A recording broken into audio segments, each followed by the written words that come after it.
Este título es El peligro de sentirte entitulado. The danger of entitlement is the title of this message. El peligro de sentirte entitulado. Amén. Mateo 21:33 dice, oír otra parábola.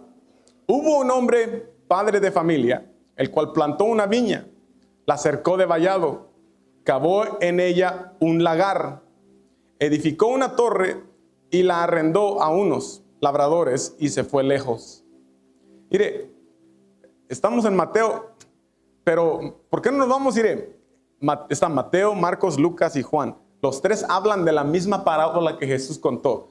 Quiero voltear a Marcos. Vámonos a Marcos 12, versículo 1. Esta es una experiencia de Marcos. Mateo, Marcos, Lucas, Juan, todos cuando escuchaban a Jesús hablar en parábolas, cada uno tenía su propia forma de cómo la entendió. Así como cada uno de nosotros tenemos una forma especial de cómo entendemos y comprendemos las cosas. Pero aquí Marcos escribe y dice, entonces comenzó Jesús a decirles por parábolas. Un hombre plantó una viña, la cercó de vallado, cavó un lagar, edificó una torre y la arrendó. Arrendó significa se las prestó, ¿ok? A unos labradores, trabajadores, y se fue lejos, a un país lejos. Y a su tiempo, el 2, y a su tiempo envió un siervo a los labradores. O sea, el dueño envió a uno de sus siervos a los que estaban cuidando la viña para que recibiese del fruto de la viña. Mas ellos tomándole, le golpearon y le enviaron con las manos vacías. Volvió a enviarles a otro siervo, pero apedreándole, lo hirieron en la cabeza y también lo enviaron afrentado, o sea, avergonzado. El 5 dice, volvió a enviar a otro y a este mataron. Y a otros muchos golpearon y a unos mataron y mataron a otros. Golpearon a unos y mataron a otros. Por último, teniendo aún un hijo suyo amado, lo envió también a ellos diciendo, tendrán respeto a mi hijo. Mas aquellos labradores dijeron entre sí, este es el heredero. Venid, matémosle y la heredad será nuestra. Y tomándole, le mataron y le echaron fuera de la viña. ¿Qué pues hará el señor de la viña? Vendrá y destruirá a los labradores y dará su viña a otros.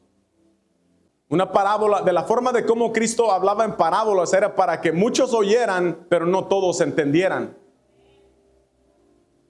Y así se la pasaba Jesús, contando parábolas, porque eso fue mayormente lo que hacía. ¿Sabe por qué lo digo? Porque recibimos muy pocos sermones de Jesús. ¿Qué no es curioso? Cuando lees las Escrituras, ¿qué no es curioso que recibimos muy pocos sermones de Jesús? Porque mire, como por ejemplo el sermón del monte, cuando estaba allá en el monte, o tal vez otros dos más sermones, como Jesús predicó en una casa, ¿verdad? Es más, el hermano ministro Moy Jr. predicó acerca de esta historia, que Jesús predicó en una casa hasta que la casa de la mujer se llenó de tanta gente y de tanta gente que tuvieron que cortar el techo de la casa. Y aún así, hermanos, la Biblia no da el texto de Jesús que estaba leyendo, ni el tema de su sermón. O sea, no da nada más. ¿Qué tal cuando predicó en el desierto? Predicaba en el desierto, hermano, hasta que la gente estaba a punto de desmayarse de hambre. Y todavía la palabra no nos enseña de qué estaba predicando Jesús en el desierto.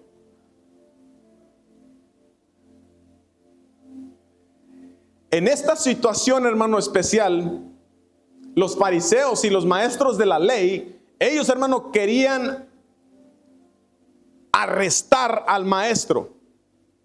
No solamente para arrestarlo, querían matarlo. Pero Jesús entonces comenzó a hablarles con una parábola y dijo: un hombre plantó una viña. Antes de que lo arrestaran o antes de que porque venían con esa intención, esos fariseos, esos maestros de la ley. Y Jesús les dice que esta parábola: un hombre plantó una viña. Y quiero que sigas esto muy cerca, hermano, amén. Muy cerca, porque hay algo que Dios quiere sacar de aquí.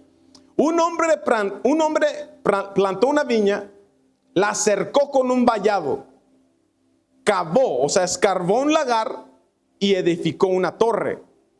Luego la arrendó, la prestó a unos labradores y se fue a un país lejano. Cuando llegó, hermano, la temporada de la cosecha, o sea, el tiempo de cosechar el fruto, envió el dueño a uno de sus siervos para recibir de los labradores un poco del fruto de la viña. No estaba ni pidiendo mucho, un poco nomás quería. Pero ellos lo tomaron al siervo y lo golpearon, dice la palabra de Dios, y lo enviaron con las manos vacías. El dueño, fíjese su paciencia. El dueño volvió a enviarles a otro siervo. Y a este le arrojaron piedras. Le hirieron en la cabeza y lo enviaron avergonzadamente maltratado. Fíjese qué paciencia de este dueño. Envió a otro más. Y a este lo mataron. O sea, cada vez que enviaba a alguien era de peor en peor.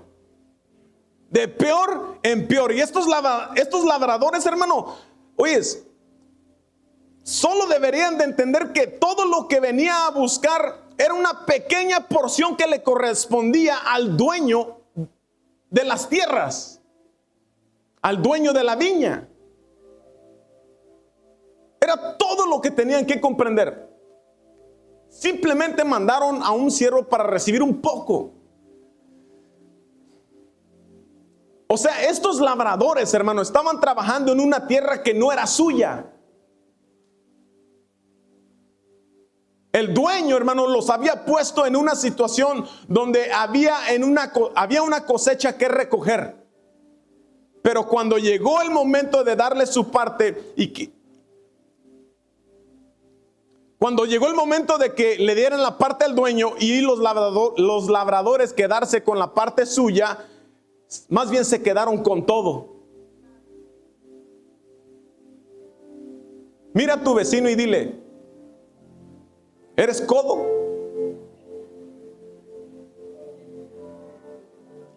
Dile: no seas avaro, no seas codo. Stingy, don't be stingy. O sea, hermanos, estos labradores encontraron más fácil matar al mensajero que ser buenos administradores. Y a muchos otros golpearon y a algunos mataron. Pero dice la Biblia que el dueño tenía a un solo hijo, a un único hijo. Ahora queda el único hijo. Por lo tanto, así dice la Biblia, que le quedaba a su único hijo que mandar. Y aquí está dice a su hijo amado. ¿Y que no le recuerda así que el Señor dijo: voy a enviar a mi hijo amado? Este es mi hijo amado a quien tengo complacencia. Bien. Entonces no solo es su hijo amado. Aquí hay algo profundo, hay algo emocional. Mire, dice la palabra que mataron a su hijo. Ahora, tal vez esto me pegue más fuerte a mí como padre, y tal vez te pegue más fuerte a ti como padre también, pero para mí sería muy difícil superar algo así. Sería difícil para mí. Es más, no sé si podría yo seguir queriéndote después de que mataras a mi único hijo amado.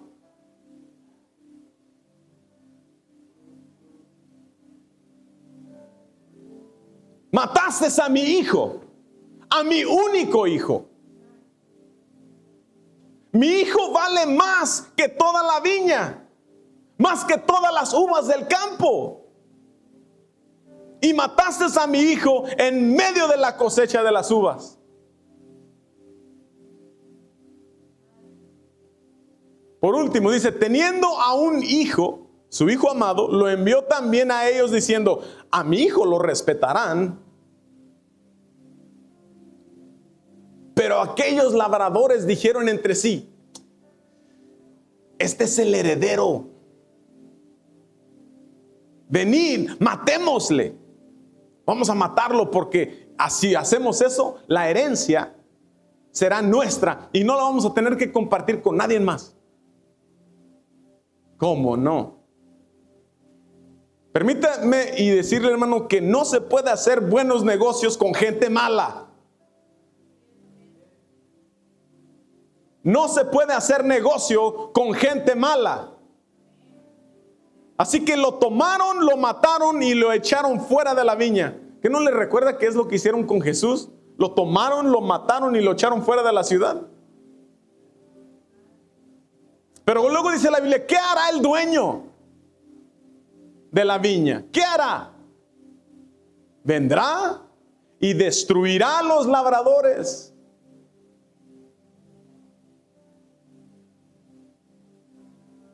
O sea, ¿qué están pensando estos labradores? No van a ganar. Y luego dice la Biblia que dará la viña a otros. ¿No habéis oído la escritura que dice la piedra que desecharon los edificadores ha venido a ser la piedra principal del ángulo?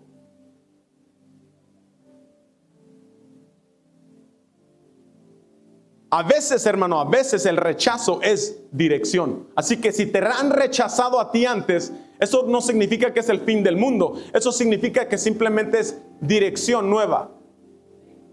Redirección. Sé que duele. A mí no me gusta. A ti no te gusta. O sea, no nos gusta ser rechazados. Pero a veces el rechazo es dirección. Amén. Paz de Cristo. Hay espíritus que deben de tenerte miedo a ti. Pero no, nosotros tenemos miedo a un espiritillo todo flaco que nos hace correr de la casa. Flaco, desnutrido.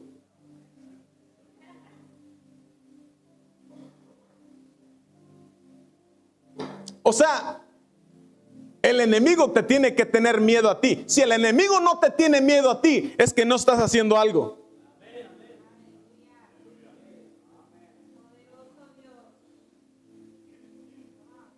El enemigo te tiene que tener miedo, punto.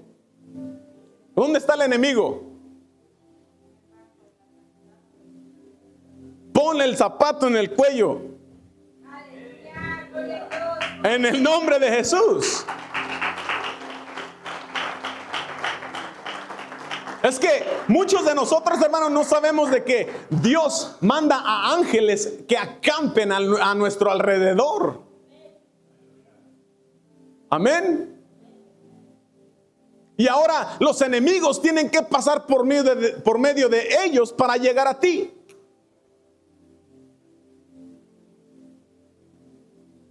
Y sí, hoy quiero hablarles acerca de eso, hermano, de el peligro de sentirte entitulado. Estos labradores se sentían muy entitulados en el lugar donde los habían puesto. Entitulado, hermano, es una mentalidad de sentirte un derecho que no mereces. I feel entitled. Es una creencia, hermano, de que una persona merece ciertos privilegios, beneficios o un cierto trato especial sin haber ganado nada. Sí, aún sin considerar las responsabilidades que implica mantenerlos. Oh, pero nos gusta el título. Nos gusta el título, pero no nos gusta el trabajo. Queremos el manto, pero no queremos caminar las millas. ¿Sí? Por eso Elías le dijo a Eliseo, le dijo, si permaneces conmigo, ¿verdad? Hasta que se termine mi corrido, entonces podrás recibir mi manto. Sí, o sea, no puedes tener el manto porque lo deseas simplemente. Hay camino que correr. Hay servicio que cumplir. Hay humildad que demostrar. Es más, cuando algo es realmente tuyo, nadie te lo puede quitar. Yo construí la torre, yo cavé el lagar, yo levanté el vallado, yo compré la tierra. Y te voy a colocar en algo que no te costó a ti nada. Pero cuando llegues ahí, no te sientas dueño. No, es mi trabajo, es mi casa, es mi carro, es mi dinero, es mío, yo.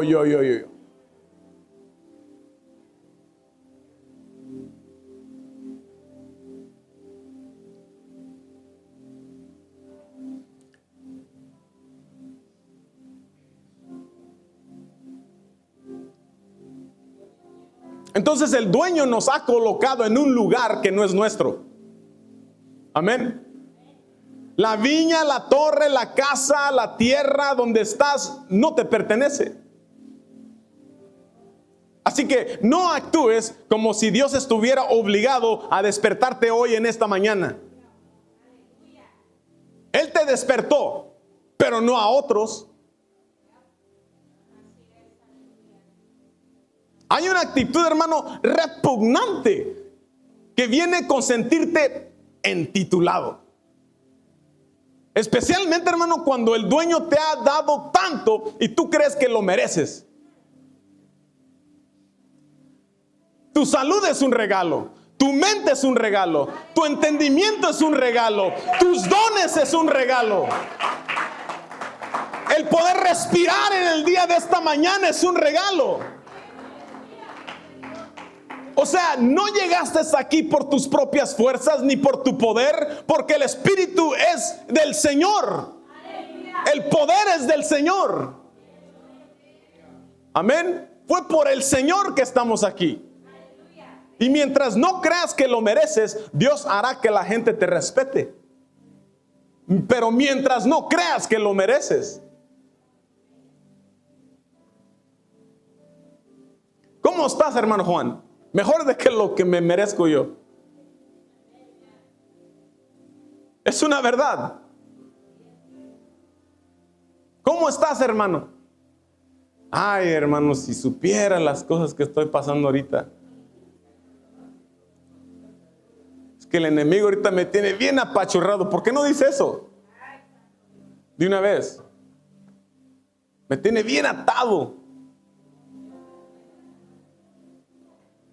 Tengo un yugo tan grande en mi cabeza que así ando como esclavo. No decimos esas cosas, ¿verdad que no? Si te humillas, Dios te exaltará. Amén. Y si te exaltas, ¿qué va a pasar? Dios te va a humillar. Dios no te bendijo, hermano, porque lo merecías. Tú no cavaste el pozo, tú no construiste la torre, pero sí entraste en la obra terminada. ¿Puedo ir un poco más profundo? Mire, la actitud de derecho, o sea, intitulado, la actitud es una actitud, ¿verdad? Es un espíritu que la Biblia le llama orgullo. El orgullo. Y la Biblia dice que el orgullo viene antes de ¿qué? La caída. Así que cuidado con sentirte tan orgulloso porque estás a punto de caer. Y todas las cosas que Dios aborrece, hermano, es eso. De todas las cosas que Dios aborrece es la mirada altiva. Así que Dios no solamente aborrece el orgullo, Él aborrece la mirada altiva. ¿Sí? Si te ves orgulloso, si tan siquiera con que te veas orgulloso, hermano, si miras por encima de los demás, cuidado cómo tratas a los trabajadores en cuales tú estás encargado. Sí, porque si miras por encima de los demás, si andas con la nariz levantada, oye, Dios aborrece tu cara. Dios aborrece tu rostro. Aborrece la manera en cómo crees que te ves. Es más, Él aborrece la manera en cómo te paras. Todo, hermano, todo lo que hay en el mundo no se trata, mire, no se trata de ir a los bailes y no se trata de ir a un club, de esos clubs donde las mujeres están pidiendo dinero porque no tienen ropa. No se trata nada de eso. Y de eso no es lo que está hablando aquí la palabra de Dios, hermano. Todo lo que hay en este mundo es los deseos de los ojos, los deseos de la carne, el orgullo de la vida. Y sabemos de que hemos predicado acerca de los deseos de los ojos y predicamos acerca de los deseos de la carne, porque estos son los pecados, hermano, que se pueden ver, ¿verdad que sí? Los deseos de los ojos, los deseos de la carne, son pecados que sí podemos ver con nuestros ojos. Pero no predicamos nada del orgullo de la vida, porque el orgullo de la vida se esconde tras de un regalo. El orgullo de la vida sabe esconderse detrás de las escrituras. El orgullo, hermano, puede esconderse detrás de la gente. El orgullo se puede esconder detrás de una persona que parece humilde. Sí, el orgullo le encanta, le ama andar cerca de la iglesia. Y Dios dijo: odio tanto el orgullo que si te ves orgulloso, te veo lejos de mí.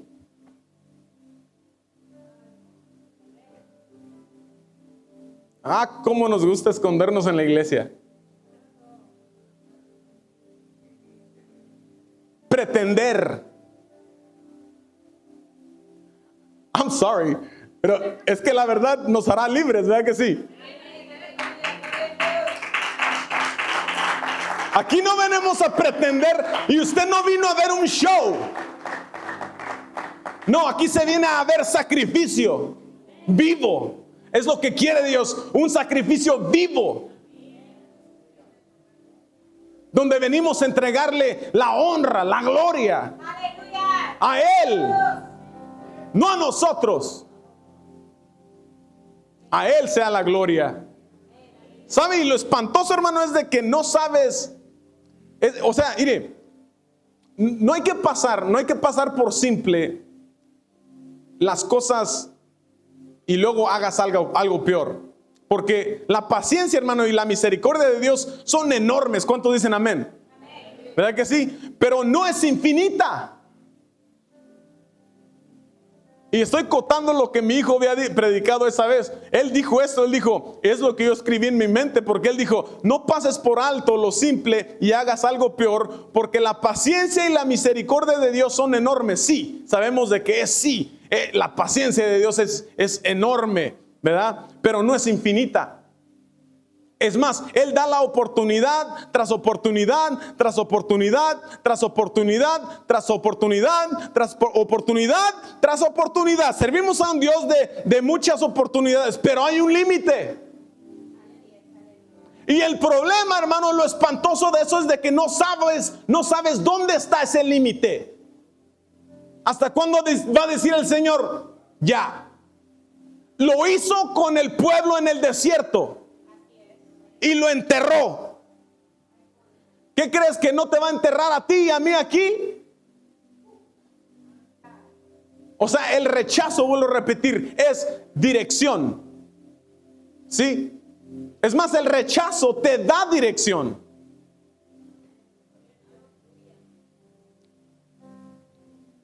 No hay que perseguir la aceptación de los hombres. Sí, porque es tan triste cuando hay personas que necesitan la aprobación tuya para que ellos se sientan significantes. Hay personas que hay amigos, amistades que tú conoces, ¿verdad? Que van a la tienda, 2, 3, 4 hombres o 4 mujeres, y van a las tiendas y se ponen una camisa, y uno de ellos dice, oye, me gusta esta camisa, y vas y te la pones.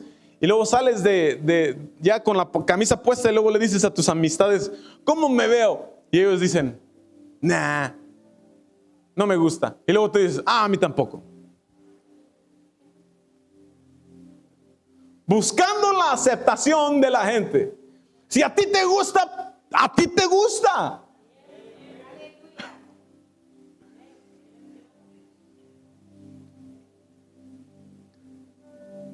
Ya voy a terminar. Mire, si el Espíritu Santo, hermano, te habló o te está hablando y reconoces que en alguna área de tu vida has operado como dueño y no como mayordomo. Sí, porque muchos de nosotros nos creemos tan entitulados que nos volvemos a ser dueños de las cosas que Dios nos ha prestado. Y Dios te ha bendecido, hermano. Te ha bendecido tanto, pero algunos de nosotros hemos dejado de rendir cuentas. Ya, no, yo no doy mi diezmo ahí porque es que eso es mío. Yo lo trabajé. No, ofrendas, ahí tienen suficiente, al cabo ya tienen. No, hay que ser parte de la familia. Amén. Si te has sentido, hermano, con derecho, o sea, más que agradecido, hoy es la oportunidad de decirle a Dios, Señor, no es mío, nada es mío, todo es tuyo. Yo no cavé el pozo, yo no levanté la torre, yo solo quiero ser fiel, Señor. Póngase de pie.